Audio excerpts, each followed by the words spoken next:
Hello friends, अस्सलाम वालेकुम and welcome back to my channel nursing classes.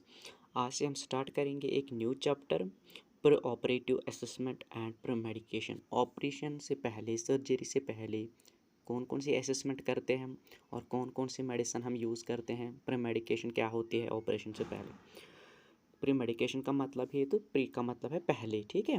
Pre medication कौन सी medication पहले, यानी किससे पहले, यानी कि सर्जरी से पहले। तो आपके स्क्रीन में जो फर्स्ट क्वेश्चन है वो है estrogen containing pills should be stopped dash weeks before surgery. Surgery से पहले अगर कोई फीमेल यूज़ करती हैं एस्ट्रोजन, एस्ट्रोजन आपको पता है क्यों यूज़ करते हैं, टू कंट्रोल बर्थ, ठीक है। बर्थ मेजर, ये एक कंट्रासेप्टिव है, मानो एक ओरल कंट्रासेप्टिव है टू कंट्रोल बर्थ, ठीक है। अगर एस्ट्रोजन कोई भी यूज़ करते हैं कोई भी फीमेल, तो सर्जरी से पहले उसको वो स्टॉप करनी चाहिए। कब? बिफोर 4 वीक्स, ठीक है। 4 वीक्स बिफोर सर्जरी स्टॉप करनी चाहिए एस्ट्रोजन कंटेनिंग पिल्स, ठीक है। This is first question. तो रीज़न क्या है स्टॉप करने का एस्ट्रोजन? क्योंकि जब ऑपरेशन होता है पोस्ट ऑपरेटिव में एक कॉम्प्लिकेशन होती है, वहाँ पे होता है डी वैन थ्रोम्बोसिस, यानी कि एक कोलाट बनता है वैन में, जिसको हम थ्रोम्बोसिस थ्रोम्बो एम्बोलिज्म वहाँ पे हो जाता है एक वैन में। तो अगर हम अगर वही कोई ऑपरेशन ऐसा हो जो हमें इमरजेंसी केसेस में करना पड़े, तो उस टाइम जो फीमेल यूज़ करते हैं एस्ट्रोजन, उस टाइम क्या कर सकते हैं, क्योंकि उस टाइम हम फिर दे सकते हैं उसको हेपेरिन, ठीक है। लो डोज हेपेरिन देन हम यूज़ कर सकते हैं अगर इमरजेंसी में केस हो। अगर हमें पहले से ही पता है प्लानड सर्जरी कि हाँ ऐसी कोई सर्जरी है, तब हम स्टॉप कर सकते हैं बिफोर 4 वीक्स। लेकिन अगर यही सर्जरी इमरजेंसी में करनी पड़ी, तो तब हम यूज़ करते हैं लो डोज हेपेरिन, ठीक है, to prevent coagulation, to prevent thrombosis, ठीक है। Next question, oral anticoagulant should be stop dash time prior to surgery. अगर कोई पेशेंट यूज़ करता है एंटीकोगुलेंट्स, ओरल एंटीकोगुलेंट्स यानी कि माउथ से कोई ड्रग एंटीकोगुलेंट लेता है वो, तो वो स्टॉप करना चाहिए सर्जरी से पहले। कब? Before 4 days. तब तक अगर ये पॉसिबल ना हो स्टॉप करना, तो तब तक वो यूज़ कर सकता है हेपेरिन। तो हेपेरिन को भी हम स्टॉप करते हैं, लेकिन बिफोर 12 to 24 आवर्स, उसमें थोड़ा टाइम बचता है।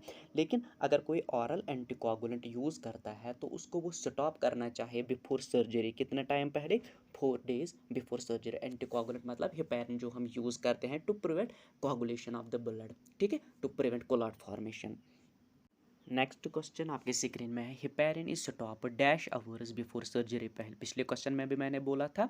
तो हिपेरिन कब हम स्टॉप करते हैं? सर्जरी से पहले 12 to 24 आवर्स। अगर कोई पेशेंट यूज़ करता है हिपेरिन, तो सर्जरी से पहले उसको वो स्टॉप करना चाहिए। कब? 12 to 24 आवर्स से पहले, ठीक है। सर्जरी से पहले 12 to 24 आवर्स हिपेरिन भी स्टॉप करना चाहिए। नेक्स्ट क्वेश्चन आपके स्क्रीन में है, aspirin is used in. Aspirin जो ड्रग है वो हम किन में यूज़ करते हैं? तो एस्पिरिन किन में यूज़ करते हैं हम? कॉर्डिक पेशेंट्स में, यानी कि हार्ट पेशेंट्स में। क्यों? To prevent ischemia, simply to prevent heart attack. अगर मैं आपको सिंपली बोलूँ, कॉर्डिक पेशेंट्स, हार्ट पेशेंट की, to prevent heart attack, to prevent heart problems, ठीक है। एस्पिरिन ड्रग है जो हम यूज़ करते हैं किन में? कॉर्डिक पेशेंट्स में या हार्ट पेशेंट्स में, ठीक है। क्यों? To prevent ischaemia. इस्चीमिया का मतलब होता है simply to prevent heart attack. ये हम सारे ड्रग्स 1 बाय 1 डिस्कस करेंगे, क्योंकि हमारा चैप्टर यही है, pre operative assessment and medication, ठीक है। सर्जरी से पहले कौन सी मेडिसिन यूज़ करनी है, कौन सी मेडिसिन स्टॉप करनी है, ठीक है, ये हम सारे डिस्कस करेंगे। Next question, full form of ACE इस फुल फॉर्म ऑफ ACE क्या है? Angiotensin converting enzyme. ये कब क्यों यूज़ हम करते हैं, इसका काम क्या है? To control blood pressure. Angiotensin converting enzyme क्या करता है? Simply it controls the blood pressure, ठीक है। नेक्स्ट क्वेश्चन आपके स्क्रीन में है, smoking should be stopped preferably dash time before surgery. कोई पेशेंट अगर स्मोकिंग करता है, तो उसको वो स्टॉप करनी चाहिए बिफोर सर्जरी। कितने टाइम पहले? बिफोर 8 वीक्स, ठीक है। प्रेफर करने चाहिए कि 8 वीक्स बिफोर सर्जरी जो वो स्मोकिंग करता है कि वो स्टॉप करे, ठीक है। नेक्स्ट क्वेश्चन आपके स्क्रीन में है, opioids are given through intravenously to produce. Opioids हम यूज़ करते हैं इंट्रावेनसली, कभी कभी इंट्रामस्कुलर भी यूज़ करते हैं बिफोर 1 आवर ऑफ सर्जरी। तो ओपेडिस जो हम जनरली देते हैं थ्रू इंट्रावेनसली, क्यों देते हैं? टू प्रोड्यूस, इसे क्या हम प्रोड्यूस करते हैं? एनाल्जेसिया। एनाल्जेसिया का मतलब होता है to relieve pain, pain stop करने के लिए हम देते हैं, ठीक है। ओपेडिस जो हम इंट्रावेनसली देते हैं, क्यों देते हैं? To produce analgesia. एनाल्जेसिया का मतलब होता है to reduce pain, to relieve pain, ठीक है। बस इंट्रावेनसली नहीं देते हैं, इंट्रामस्कुलर भी कभी देते हैं, तब हम बिफोर 1 आवर ऑफ सर्जरी देते हैं, ठीक है। नेक्स्ट क्वेश्चन आपके स्क्रीन में है, patient should be fasting for 8 hours for solid food and 3 to 4 hours for clear fluids. जो पेशेंट्स होते हैं उनको, जिनको सर्जरी करनी होती है, इन पेशेंट्स को हमें फास्टिंग पे रखना चाहिए, यानी कि उनको कुछ नहीं देना चाहिए थ्रू माउथ से, ठीक है, कुछ नहीं देना चाहिए for 8 hours for solid food. Solid food में आता है जैसे ब्रेड वेड आता है, ऐसे राइस आता है, कुछ भी सॉलिड फूड। सॉलिड फूड के लिए हमें कब तक रखना है इसे फास्टिंग पर, फिर 8 आवर्स से पहले हमें इसको स्टॉप करनी चाहिए solid food, and 3 to 4 hours for clear fluids juice, water, milk, ठीक है, उसके लिए स्टॉप करना चाहिए 3 to 4 आवर्स, यानी कि पेशेंट उसको कुछ नहीं देना चाहिए।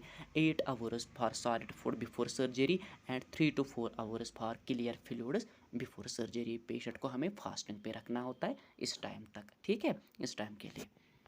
Next question, infant should be fasting 4 hours for milk and 2 hours for water. जो इन्फेंट्स होते हैं, बच्चे होते हैं छोटे, उनको क्या करना चाहिए, उनको हम फास्टिंग पे रखते हैं 4 आवर्स फॉर मिल्क। उनको मिल्क नहीं देना चाहिए 4 आवर पहले, ठीक है, यानी कि सर्जरी को से पहले 4 आवर्स उनको फास्टिंग पे हमें रखना है। किसके लिए, मिल्क के लिए, एंड 2 आवर्स फॉर वाटर। और सर्जरी से पहले, सर्जरी से 2 घंटे पहले उनको स्टॉप करना चाहे वाटर भी है, ठीक है। मिल्क के लिए 4 आवर पहले एंड वाटर के लिए 2 आवर पहले। करते हैं डिस्कस आज का last question, high risk of aspiration patient should be given.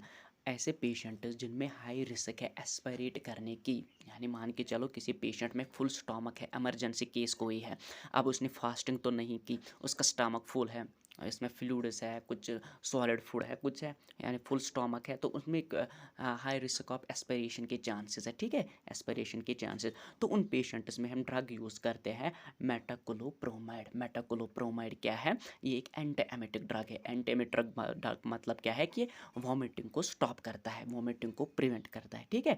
जो हाई रिस्क एस्पिरेशन पेशेंट्स होते हैं उनमें हम यूज़ करते हैं ड्रग क्या, मेटाकोलोप्रोमाइड। मेटाकोलोप्रोमाइड क्या है, एंटी एमिटिक ड्रग है, ठीक है। इससे क्या होता है, वॉमिटिंग स्टॉप होती है, वॉमिटिंग प्रिवेंट कर सकते हैं हम इस ड्रग से। तो करते हैं आज के वीडियो को यहीं पे एंड, मिलेंगे नेक्स्ट वीडियो में, तब तक के लिए अल्लाह हाफिज़।